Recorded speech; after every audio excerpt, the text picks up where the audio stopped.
Good evening and welcome back to the Crust, where we have a slight change of things. You'll notice we have a different ore patch here. That is because I had a power failure at the end of the last episode. I was in the middle of talking about regolith and things, and I had to cut the episode there because the audio broke.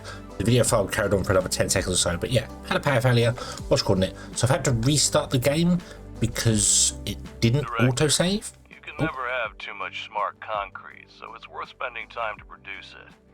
For this purpose, we have a pressing module, which may not be the most efficient way, but it's good enough to start with.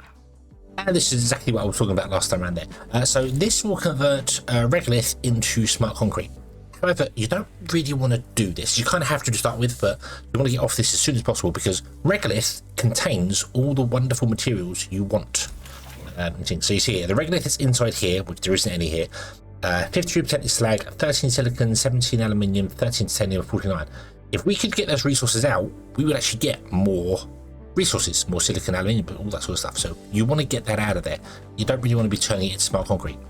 There is a way later to do this differently, but for now... The pressing module requires only regolith, which is a type of lunar dirt plentiful here. Assign mining drones to the evacuation so that we have the resources we need. Free drones will deliver the regolith to production themselves. So it does say evacuation when it should say excavation. Interesting. So if you mine out a wall, we'll mine out this here, we'll mine out this here.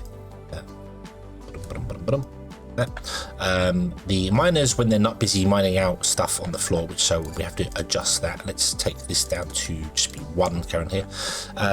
We'll mine out the walls, drop regolith on the floor. Regolith will then go to here to become smart concrete. But you lose all the resources that are in that regolith. It disappears. This requires oxide, so you need a way to take the oxide out of the regolith and then just have the slag left over.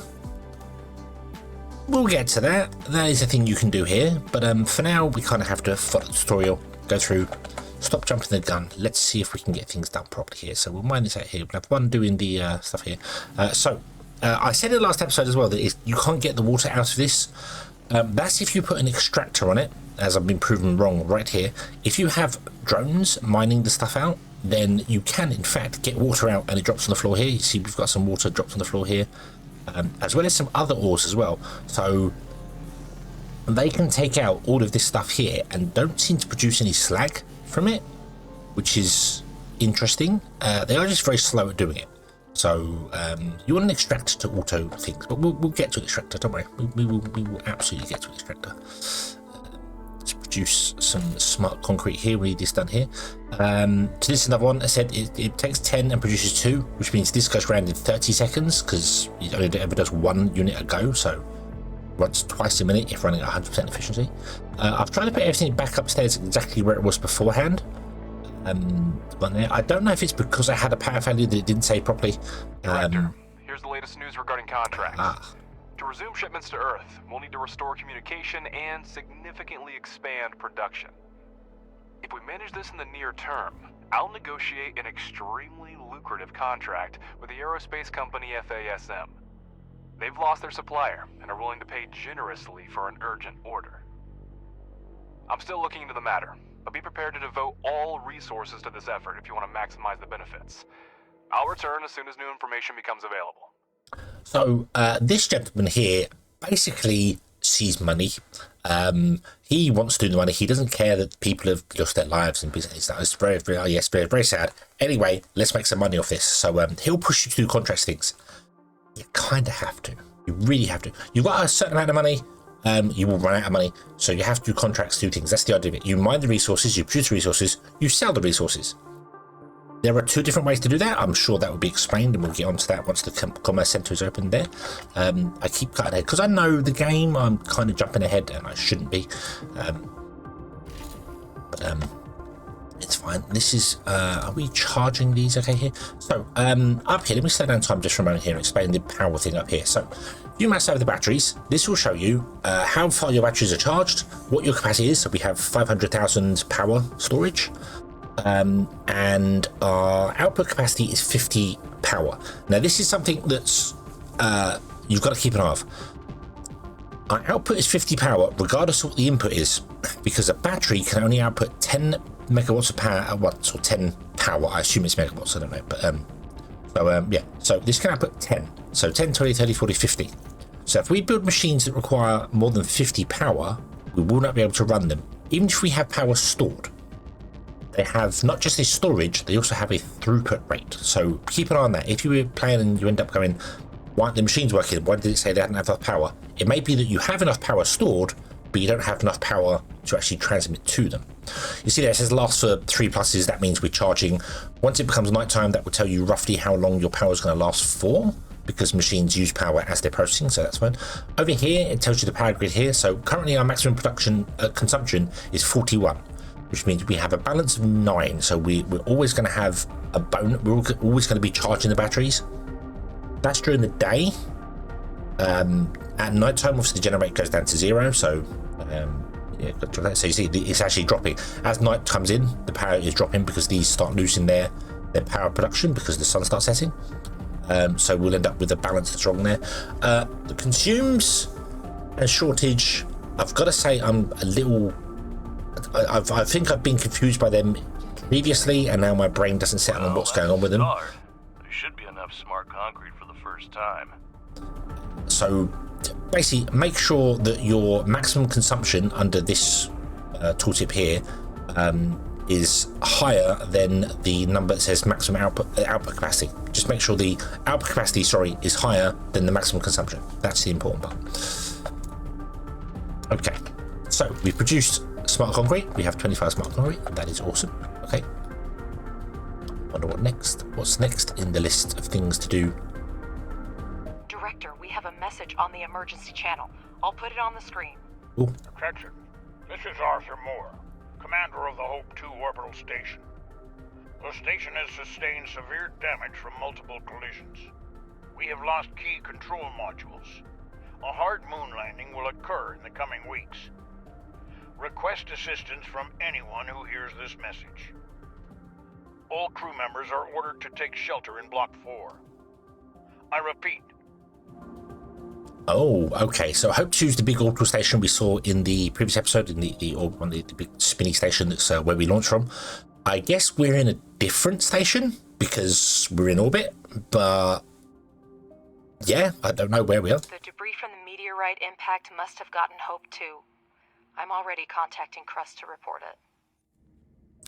I don't know where Alice is. I'm kind of assuming that most of our people are back on Earth. We're in orbit, sort of remotely controlling the drones and doing things.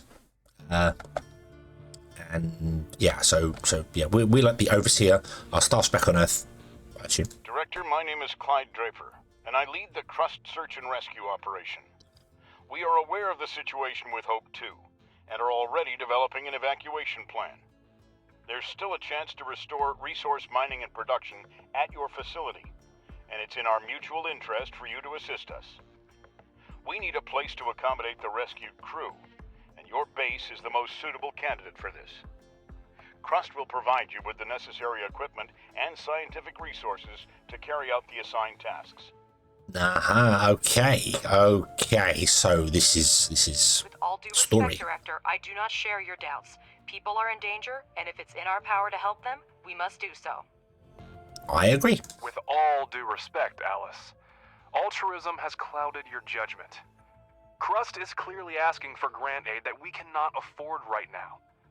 I suggest we focus on restoring production and resuming shipments to Earth, where resources are urgently needed right now. So I also assume that Earth itself has been impacted quite badly by this big hit on the moon. So yeah, I'm not sure. I think Earth is kind of in a state anyway before the impact. So yeah, we obviously so. Also, I've negotiated a prepayment with FASM. We can use their funds if we start reestablishing the contract system now.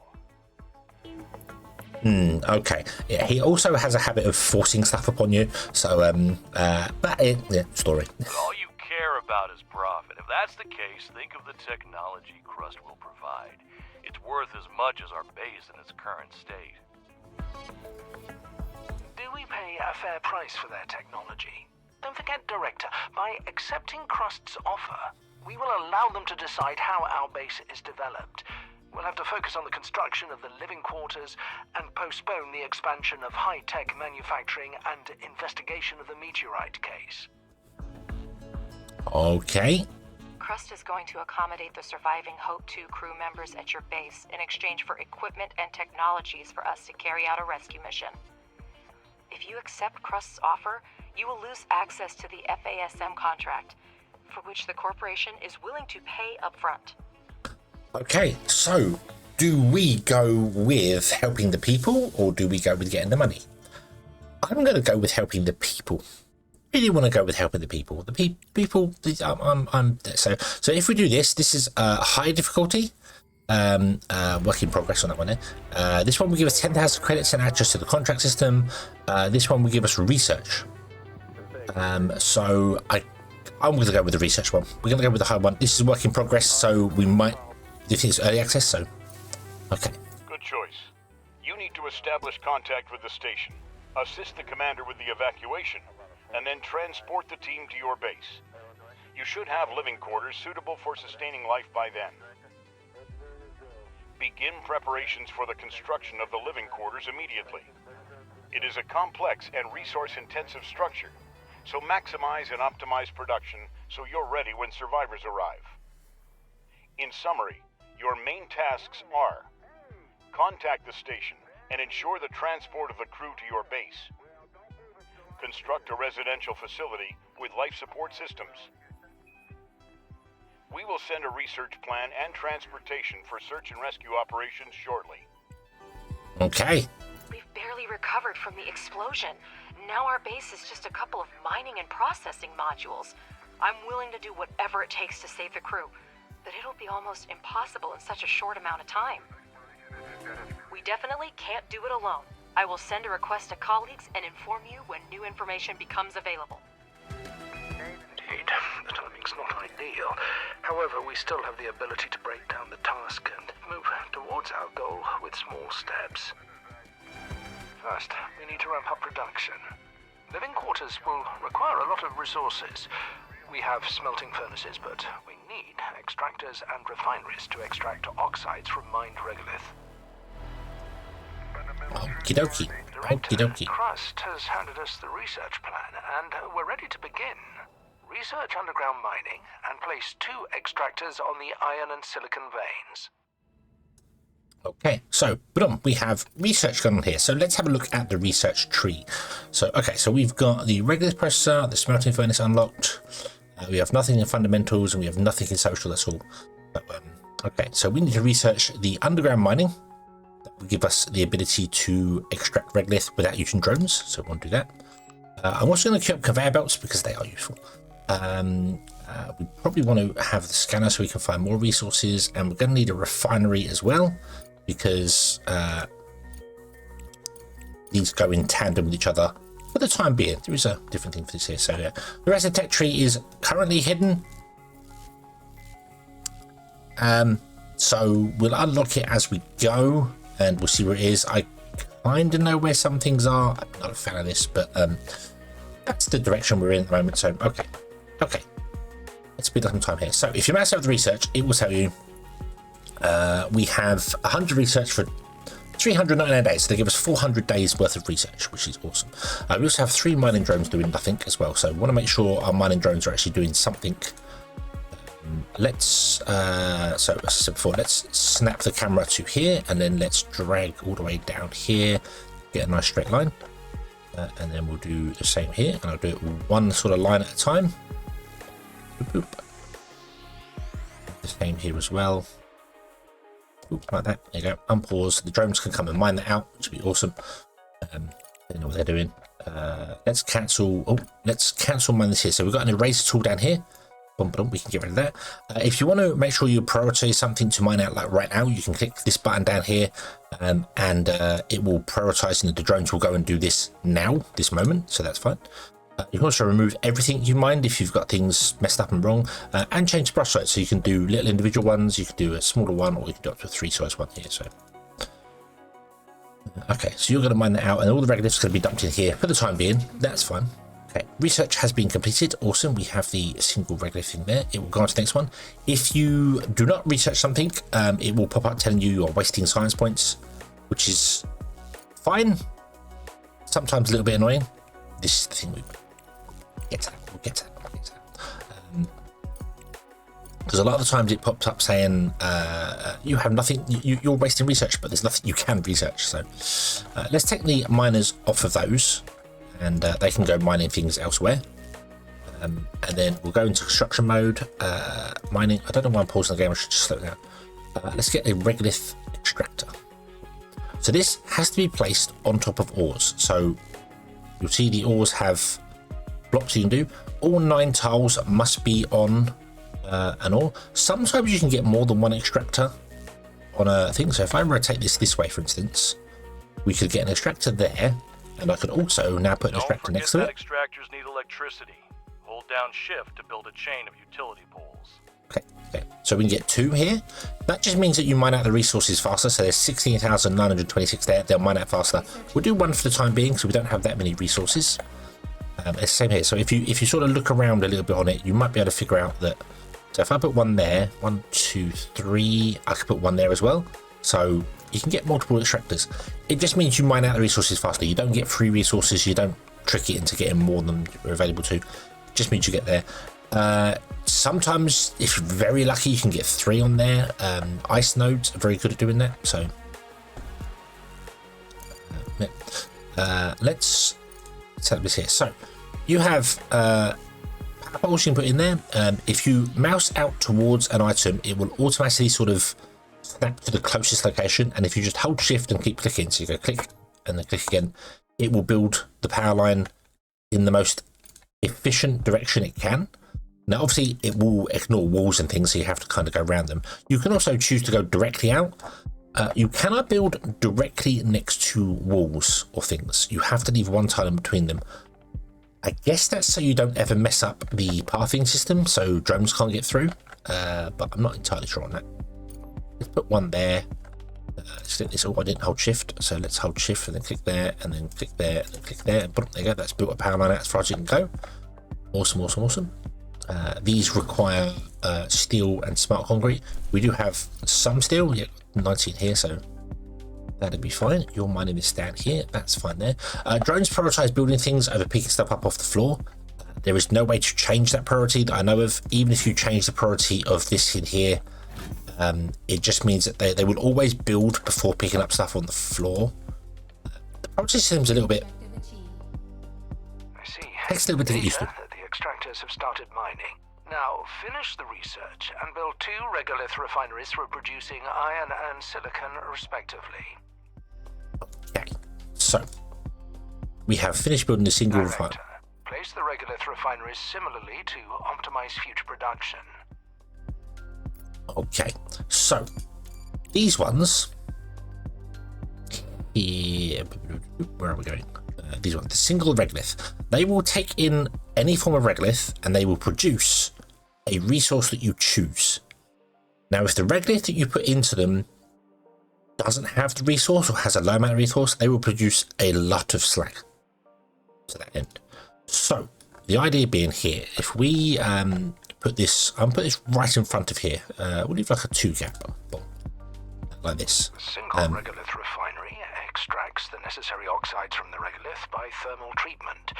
The process leaves slag that can also be used in production. Yep. Yes, it can later. That's fine. So this will take the regolith from here, and the regolith, remember, from here has 4% silicon, 5% aluminium, 4% titanium, and 50% iron. And it will take the iron out of that, produce iron, and then dump the rest into slag, basically. The multi-regolith one, which is a lot more complicated to make, but well worth the investment, will actually extract every last bit of regolith out of this. So it will take the 4% and it will produce things from this. So once it gets enough silicon to make 100% up from thing, it will produce silicon from it. It can extract 100% of the resources from the regolith. So that's worth doing. However, you've got to sort of talk whether it's worth waiting to get this thing for the research required for it, which we can't do yet because we don't have half the research. It also costs a lot more to run, so yeah, it's a lot more difficult to set up. So yeah, so we can connect this power plant to here. You can't connect these buildings here. They're gonna have one power line, one connector. I think we have researched conveyor belts, which is awesome. So let's use a conveyor belt in between these two to speed things up, shall we? It's probably going to be a tutorial how to do this, but oh well. So we'll pick right click, pick conveyor belts. I see the green is output, the yellow is an input. See here, yellow is an input, green is an output. This has, if I let's connect this up, this, and build that. Costs 1,200. Build. They instant build. You don't have drones. Drones don't have to come and do that. So you see the ores now coming out onto the belt.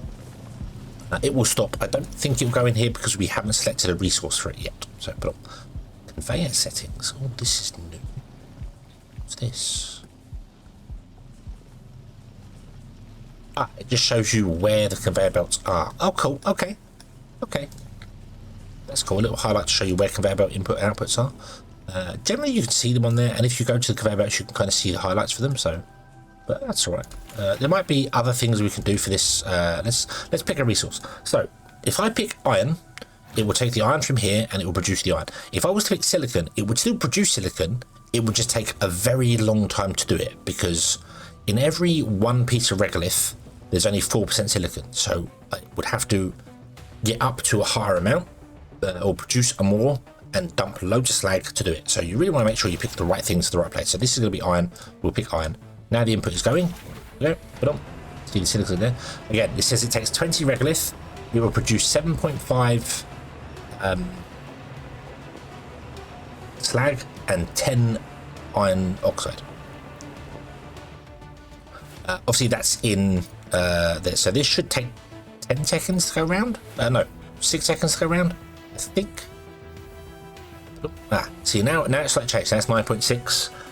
That depends on the richness of this going on here. So if I was to change this to be a different one, you'll see this number will be the slag will be way higher and the iron would be way lower. So here we go. So not enough power to run a module. What is that? Why is this? Okay, this is what I was talking about before. So this says it has 0 of 12 power even though it's connected to the power grid. That's because our power grid cannot support it. We have maximum 50 output and we currently have maximum 73 input. So this is where you want to be turning things on and off and changing stuff. So let's turn that off. Let's turn that off for the moment. Still 56. What else could we turn off? We could turn off. We can't turn anything else off really. So yeah, we have to produce more batteries and more solar panels. I have found in testing that you want 3 small solar panels per battery. And then when you upgrade to the medium solar panels, you should upgrade to the large batteries, and then it's the same thing, 3 to 1. And that basically 3 to 1 means that you can charge the battery during the day, and it gets enough charging. It does depend on how much you're using, but it's all variable. So, but you definitely want more solar panels than you have batteries, because not only are you running everything off the batteries, you also want to charge everything as well at the same time. So, however, can we even build more batteries? Do we even have the resources for that? Let's see here. Batteries costs 1 steel, 4 silicon, and 1 smart concrete. We do have enough. Let's create a few more batteries.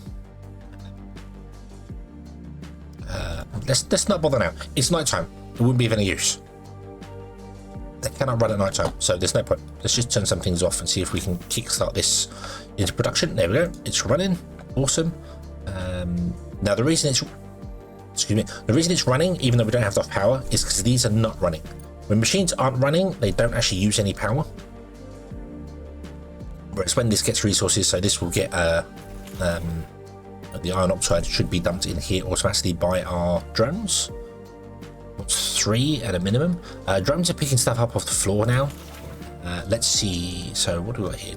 Belt settings. No, that's just a glow. Okay. Drone settings allows you to tell whether they can drop off regolith in here and whether they're allowed to take out certain things. So we currently have, yes, you're allowed, because it's on, you're allowed to take out iron ore, but they're picking up the floor. So we want to stop that. So I'm going to set this to a low priority and hope this kind of works. I can't remember whether it's the building you have to do this or if it's the other way around. So Nope, it seems like they're more dedicated to picking stuff up off the floor. Okay. So what you can do is you can turn off drones dropping stuff in here temporarily. They'll continue doing the job they're on, and then they'll go and do something else. So now they're going to go and grab the iron from there and come down here. I also think if you increase the priority of these buildings, even with this turned on, they should prioritize these buildings over this one here. So it's not lowering it to stop and pick up floor, it's you increase that one there, I think. Let's find out. Nope, nope, nope. So it's not that either. So yeah, so you have to kind of turn off things here. I'm not quite sure what the priority system. I'm confused by it. I think I've gone through a few iterations of it and it's confusing me. So we have no research selected. Let's research some other things here. So hard rock drilling. That will allow us to drill through that part of the regolith that we can't drill through at the moment. However, we don't have any. We only have engineering science coming in. So we can't actually research anything else, at least not to its fullest amount. We can research the efficiency here, so let's do that. Let's click that and let that research do its thing for the moment there. I'm going to add the multi-regolith refinery to the list. So what will happen is it will research the engineering science, the yellow science, all the way through, but it won't do the blue or green. If you then cancel the research, cancel it off, it will remember how much you've done to it, so you don't lose any research. Don't worry about that. You will keep that going there. The upgrade basically means that it can speed it up by 30%. So fundamental science, this is all blue, and social is all green science. So yeah, okay. Right, I'm also going to cover our drones back here. So as well, just to note, if you turn on or off this machine, if you turn it on, you have to unselect it and reselect it to be able to click the buttons. Although it's just let me do that. Yeah, but if you ever change the power setting to a building and then figure it can't work, you just need to unselect it and reset it. So it's a UI thing. Just we have loads of drones idle. We have 2 modules offline. That's fine. You are currently full. That's fine. Okay, let's build another one here. So we actually need to mine out some stuff over here. Haha! And I've just told the drones to stop mining. How wonderful. Let's oh no, there you go. It has powered up. It has come on. So I guess that's another old thing that I'm giving you advice from an old version of the game. So yeah, it's almost like I don't know what I'm talking about, which is true for most of the time. Okay, so yeah, so the drones are picking up the iron oxide from here. They're dropping it into here. They are producing iron ore from here, which is they're producing steel from here, which is awesome. We will then do the same here. Let's get a regolith factory in here, and then they'll start producing silicon oxide, and silicon oxide can go down here to produce silicon, and everything will be fantastic. Yes, we could run a belt from here down to here. Do a belt. Click that one output there. Click the input there. It tries to auto negotiate where it's going to. You can push R to change. You can push. Oh, one moment. Nope. Okay. Good. You can just click and build condense it, or you can build it manually how you want to here. I don't want to do that because it's going to cost 11,000 to do. Right now we'll let the drones do it, so that'll be fine. So okay, let's build a regolith plant, and we will connect this up to the wire. We will connect this up to the belt, and then we'll come back next episode when we are automatically producing silicon and all the other bits and pieces. So thank you very much for watching. I hope you have enjoyed this one. I do hope to see you again in the next one. And until then, as always, have fun.